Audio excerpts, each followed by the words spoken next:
The blue glow of a smartphone screen at 3:40 a.m. is a terrible way to discover your entire life is a lie.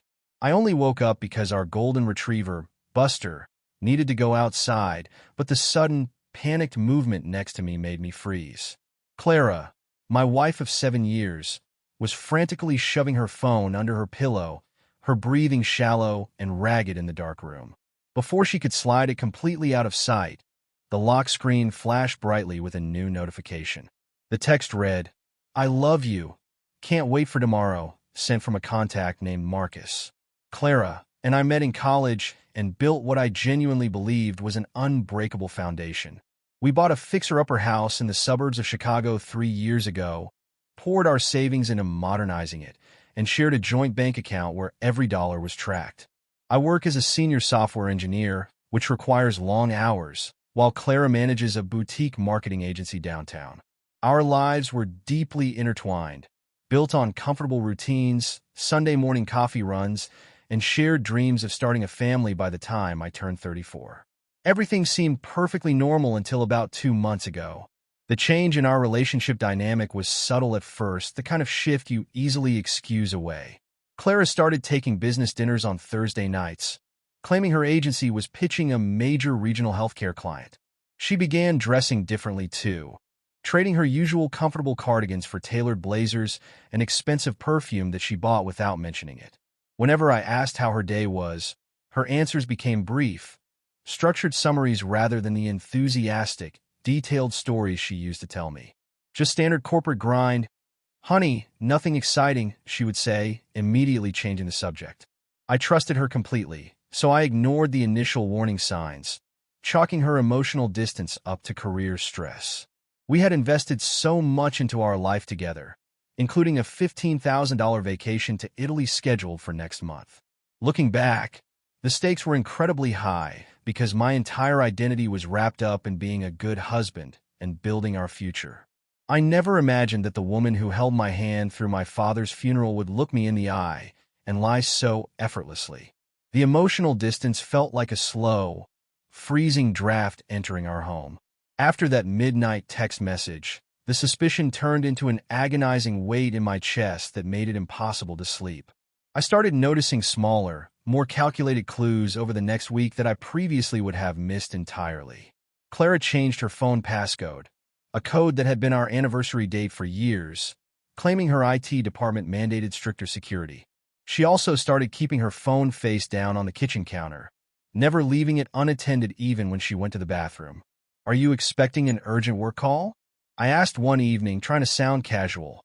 "Yes, the healthcare account is entering final negotiations, and everything is incredibly time-sensitive right now," Clara replied smoothly, not looking up from her laptop. Her voice lacked its usual warmth, sounding more like a rehearsed corporate spokesperson than my wife. I noticed she had also opened a new credit card, noticing the statement hidden under a pile of junk mail in the entryway.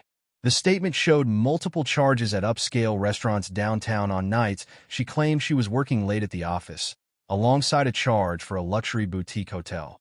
The rising tension inside our house became suffocating as the days bled into weeks and the lies piled up. I decided to check our shared cellular plan log online, searching for the number associated with that fateful 3:40 a.m. text. The records revealed hundreds of text messages and late-night calls exchanged with Marcus, a name I recognized as her agency's wealthiest freelance graphic designer. They were communicating constantly, often during hours when Clara told me she was trapped in mandatory corporate board meetings or stuck in heavy highway traffic commuting home. The breaking point arrived the following Thursday when Clara texted me, saying she had to stay overnight at a downtown hotel for an early morning conference. My heart hammered against my ribs as I drove to the hotel she specified, holding a spare key card she left behind. I sat in my car in the parking lot for 2 hours, watching the main entrance with a sick feeling in my stomach. Sure enough, at 8 p.m., Clara walked through the lobby doors, laughing easily and holding hands with Marcus. The betrayal felt like physical violence. I didn't cause a scene in the public lobby. Instead, I drove home in total silence, packed a single suitcase, and waited.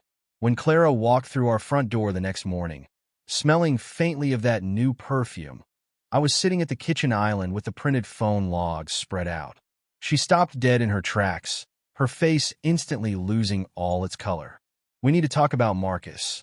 And we need to talk about it right now," I said, my voice shockingly calm despite the storm raging inside me.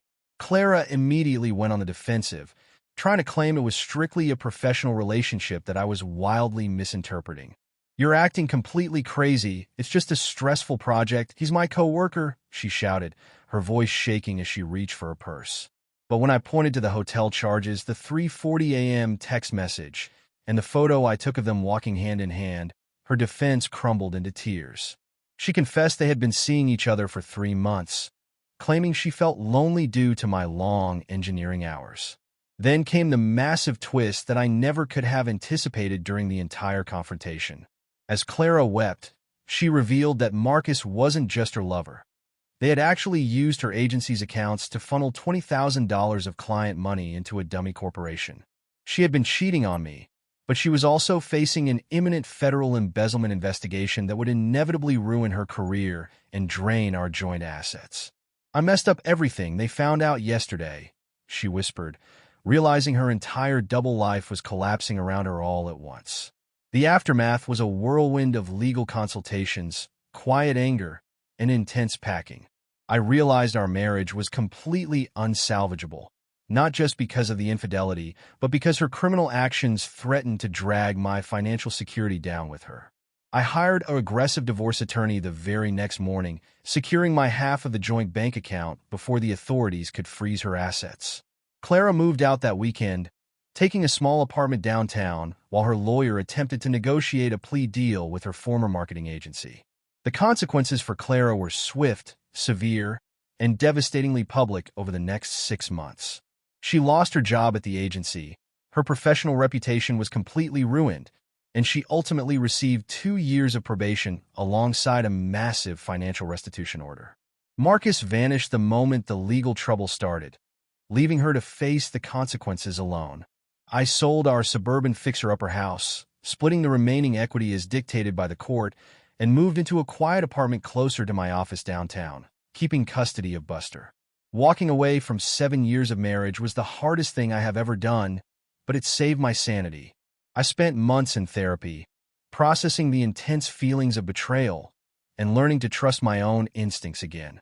My friends rallied around me, ensuring I didn't isolate myself during the darkest days of the legal proceedings. I poured my energy into my software career, eventually landing a major promotion that allowed me to finally replace the savings I lost during the quick divorce settlement. Today, I look at the screen of my phone at 3:40 a.m. and only see the time, completely free from the crushing anxiety of hidden secrets and late-night lies. Clara's choices destroyed the life we spent nearly a decade building together, but they also forced me to realize my own worth and resilience. True love requires honesty, transparency, and mutual respect, and I will never again sacrifice my peace of mind for someone who treats loyalty as an option.